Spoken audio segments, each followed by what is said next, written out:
What's good? It's Fevir. Today we're talking again about Bless Online and going over some of the new information, the confirmed stuff that we learned during the Bless Online press event that's of note, as there was a lot of non-news given, as well as just giving some thoughts on the whole event in itself. So out of the gate with the pertinent stuff, although if you just want a text dump of the changes that the community has gathered, it's going to be in a Google Doc in the description, but Wednesday, the 30th of May, is the soft launch. No wipes. Price for the game is going to be $30. Before then, you can buy one of their founders packs. There are going to be 3 tiers, $40, $70, and $200, and these will have just assorted extras in them, some premium currency, cosmetics, and the like. $200 seemed a bit of a shock to a lot of people, and while I do think it's ridiculous, especially with the value of Canadian money, meaning that it's closer to $300, it's also not abnormal for the genre. On top of this, all Founders Packs will get a 2-day head start, being able to play on Monday the 28th, and they tease off their premium subscription, as each pack gives a different amount of subscribed months to it. This is what you'd call a soft subscription. It's planned for about $15 a month, and you call it soft because you shouldn't need to pay it to play the game, although that rarely ends up feeling like the case. When questioned about exactly what is included in this, they mentioned some sort of rotating monthly cosmetic or pet, as well as convenience. Like boosts, definitely not pay to win, convenience. In fact, that was kind of the story of the whole event in regards to monetization, repeated time after time after time after time was, it's just not pay to win. Then when pressed by any of the people there on what exactly is in the subscription or what will be in the cash shop, which for important reasons the cash shop wasn't available to be seen there. They said there's no cash shop because they didn't want people to freak out. The questions were dodged or answered in a way which just ended up being a rewording of just convenience. And instead of probing deeper or just not letting them off, you had the emissaries turn to chat and say, "See that, guys? No pay to win. It's all convenience. We're golden." I don't remember the streamer, but at one point I remember seeing someone basically go like, "Look guys, about the game being pay to win. I had drinks with some of them last night and they seemed like cool people, passionate people, so I think we're good." And I remember another streamer going, "Okay, so they said boosts, but maybe there's like a language barrier and they didn't mean boosts." Like the whole thing to kind of shift from monetization to impression of the event was just incredibly amateurish. Without an official live feed, or I couldn't even find an official press release, being fed information through people who were trying to build up their personas and being swept up in the excitement and basically vlogging and not making use of this direct time was frustrating, I'd say. The actual presentation from Neowiz, the setup of the playtesting and game clients beforehand, even referencing some of the last few months with weird timings of posts, blackout periods, official social media channels going down, being shut down, information leaks on official channels, not using official channels, the selection process of the emissaries and the drama surrounding that. I see a lot of people disappointed, and to me it's interesting. I understand it, and while this might just be a wild speculation, this is just kind of the stuff that happens when you don't use a publisher whose job and expertise is in doing this kind of stuff. If the handling of all of this looks like the first time someone in your office had to run a meeting or give a presentation or run point on a project, it's because that may very well be the case here. It's the other side of the coin, pros and cons of not using a publisher, and so I'm trying really hard here to not hold the lack of professionalism against them. That said, especially after speaking with some of the people who got their hands on it, while other people were disappointed, for me, I'm actually more interested in Bless than I was. Performance seemed much better, and that was confirmed from a couple of people firsthand that I trust, and that has always been my main concern. I think a lot of us know that Bless isn't and doesn't need to blow us away. We're just hoping for a month or two of fun with that large wave of people discovering the game together. Performance-wise, they were using pretty high-end hardware. They had 1080 GPUs, Oracle machines, so who knows how the game will play out with lesser stuff, as the minimum requirements they do show are a bit steep. But even on these streams, I'm seeing less lag and hitching than I see when I play other versions of this game with a 1080, so that just made a good impression. They said they made progress on performance by altering some interface stuff, which in a lot of cases seems like it could be a culprit. And while we don't see a new interface, they did let on that they are working on a new interface, which was good news to me because I think it's ugly as sin.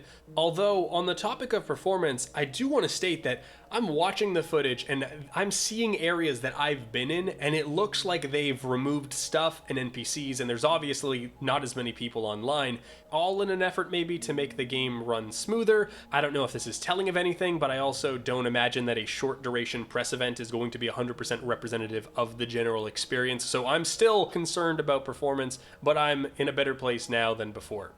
We got a better and more exhaustive look at the combat and the combos with all of the classes, and there is tons of footage online in Twitch VODs for a whole bunch of different emissaries that we can look at, and honestly, it's exactly what it looked like when we got the preview gameplay trailers earlier this month. But we did get a bunch of smaller things confirmed. The combos themselves, or the abilities in those combos, cannot be altered. The shift or dodge energy bar system was removed. It looks like you can still sprint, but there's no energy bar even attached to it. This looks like it's just unfinished.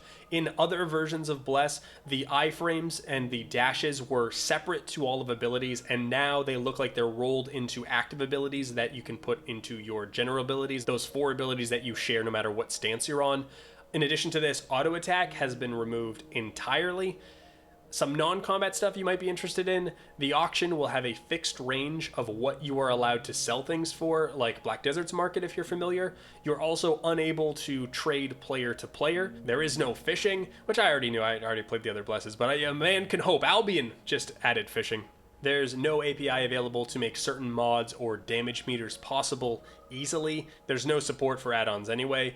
They released a location of the servers. We got an East Coast server for North America in Virginia, and there's going to be one in Frankfurt, Germany for the EU. They haven't, as of yet, changed that organized PvP, competitive PvP, so all of those like battleground-ish or arena-ish based game modes, that they're currently only available at fixed times throughout the day. And the 3v3 mode, I believe I heard confirmed, this might be complete BS, that you can only queue up as a solo or duo, but Castle Sieges, 100v100, territory stuff, it's all going to be available from day one, which, thank Dalzim, usually the bigger stuff like this tend to be added later. I also liked seeing the voiceovers being in English already. If you're familiar with some MMORPG localizations of the past, a lot of them are still using Korean voicing years later. Overall, the whole event and all the information shared, it's strange to take in because in 90% of what Bless is, we already know. That 90% is the same as it was in other regions, and this press release and a lot of other information about Bless has really just been on introducing people to all of Bless itself, while some of us are hyper-focused on that 10%, because that 10% we're hoping is going to help the game succeed here instead of fail like it has in the past. And so a lot of our concerns haven't really been answered or addressed directly, because they're actually just trying to introduce people to the whole project. And after watching and picking apart a lot of this press conference, there really wasn't a whole bunch of new information, which isn't a bad thing. I wager that most people don't have any idea what Bless is, and a lot of the emissaries had never actually played or even did any sort of research on what Bless is and needed to be introduced to it. But where I stand, any concerns that I have really haven't been addressed. What's funny is that knowing the game gives me context, and it makes it hard to talk or join the conversation online. Because, for instance, you hear them saying things like, oh, we're going to offer convenience boosts, and our premium service will offer unique pets. Now, you may know that pets give you combat and non-combat bonuses, so for a lot of people, you look at that and you're like, oh man, the pets, that's what we need to watch. But if you've played other versions, all pet skins are basically the same gameplay-wise. And if the convenience boosts happen to include pet experience boosts, let me tell you, that's the type of convenience people are not going to be happy about and will have a drastic effect on power. It was one of the things I liked about watching King Crotha's stream of the event. Premium benefits.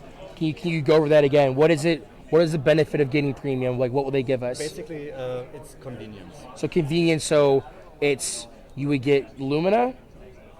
So it's like some packages. It's, okay. Lumina. So you get a certain amount of Lumina. Lumina you'll be able to use on increase in inventory, EXP buffs. As far as I know, don't nail me down on that, but okay. I think yes. Maybe on EXP buffs. Okay. Oh, and then premium subscription. What's that going to give? Convenience. Convenience. Yeah. So we don't change our way of playing. Okay. We definitely are still with no pay to win. Okay. So what would be an example of convenience? For example, more slots of something. Like okay. Inventory. Exactly. So I'm with you. Really that gives you a big boost when it comes to like being better in the game. Right. Yeah, convenient stuff. Okay, okay. I guess get more. So these gem fragments you can use to like, I guess get more of these? Yeah. Well, And there's a daily conversion that you can do. Oh, this smells. I think that's like if maybe like you're a max level character and you already have everything maxed out. Maybe, Yeah. like, you can, This kind of smells like a pay to win thing. you think so? Because if you look at this, it says daily conversion, right? So like, if you can buy these fragments, which I hope you can't. So like you see what I mean? Then you're literally just buying like non-stance gems. Like, okay, I could go in here and just start pumping this stuff. He's one of the emissaries, but he's played other versions, and I'll link to his stream so you can check out his VOD. But he was more inquisitive than others and was pretty blunt and not just kind of lobbing softball questions. And because of his experience with the past versions, he was able to draw conclusions or comparisons that made sense to somebody looking to see what has actually changed. On the topic of emissaries, just so that it's out there and I can offend certain people for not mentioning them, I wanted to highlight a couple of the smaller emissaries who were chosen who are really worth checking out.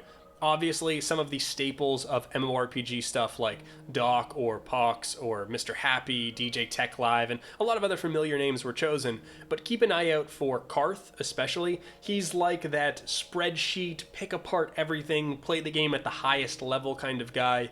Iskamar, he has a ton of experience with the past versions, and so he'll have a lot of insight. The Hive Leader, for when you want something lighter, he's kind of like a scripted version of Bike Man, but obviously more attractive. A lot of streamers were chosen, but I did see Force from Force Strategy Gaming walking around the press event, so I imagine that we're going to see more coverage from him, and his videos are usually high quality and worth watching. And then there's also Big Fry TV, who honestly doesn't let shit slide, and so if you want that more less fanboy type stuff, if he continues following Bless or covering Bless in the future, definitely somebody you should watch. So yeah, it's going to be interesting how much and if they give more details on the cash shop or premium services before the game starts and they have our money. I will say though that with a box price of $30 and the first Founders Pack being only $40, offering at least a month of the premium membership, which is $15, and the head start, the $40 pack is kind of the no-brainer. But yeah, that's going to do it for me. I'm not impressed, but I'm not unimpressed with the entire thing.